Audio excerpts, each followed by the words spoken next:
guys, oh, crispy talong tayo ngayon for dinner.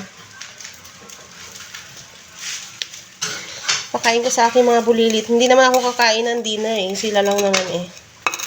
Sila lang naman yung pinapagustuhan ko ng pagkain nito eh. Kasi diet mo si mama. Wow, diet! Yes, ayan siya guys, oh. Para sa aming dinner. Ang aking mga butanding dito sa bahay ay kakain ng dinner.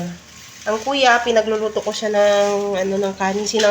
Maghapon guys, 2 pulak na kanin. Hindi man lang naubos. At saka may natira pang iba pa ito, kagabi pa ito. Diyos ko po. Sayang yung kanin. Mapupunta kay Lucky. Oh. Hindi rin kasi ako kumain kagabi. So, yan. Walang natira. Maraming natira, guys. Sa true lang. Mga bata kasi na ito, mga tamad man ito magkain. Tingnan nyo. Oh. Lumapit ka dito. Oh. Tingnan nyo. Oh. Ang payat. Ay. Parang fried chicken. Payat na payat. Excuse me. Tapos yung nanay nila, oh. Ewan ko sa'yo. Hey guys. Prepare kami ng dinner kaya magdating yung aking driver. Kakain niya siya guys. May binili pala ako dito na mga pipino. Yun kasi yung kinakain ko paggabi. Tsaka hindi siya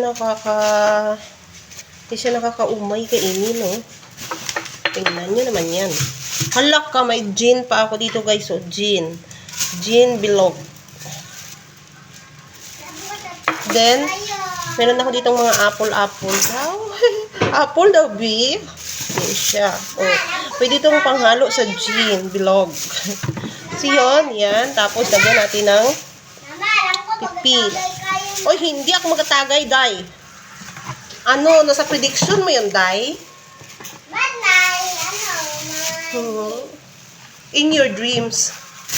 Really? Nice. Okay. Tingnan nyo, oh. Nakakatuwa ba dito sa kusina namin, guys, oh. Nakakatuwa. May ketchup. Puro ketchup man dito sa kusina namin, oy. Mga batang ito. Pag pinabayaan mo dito, wala gid talaga, hindi maglinis. Diba guys? So, may ketchup pa. Marami kaming ketchup dito. Mayaman kami sa ketchup.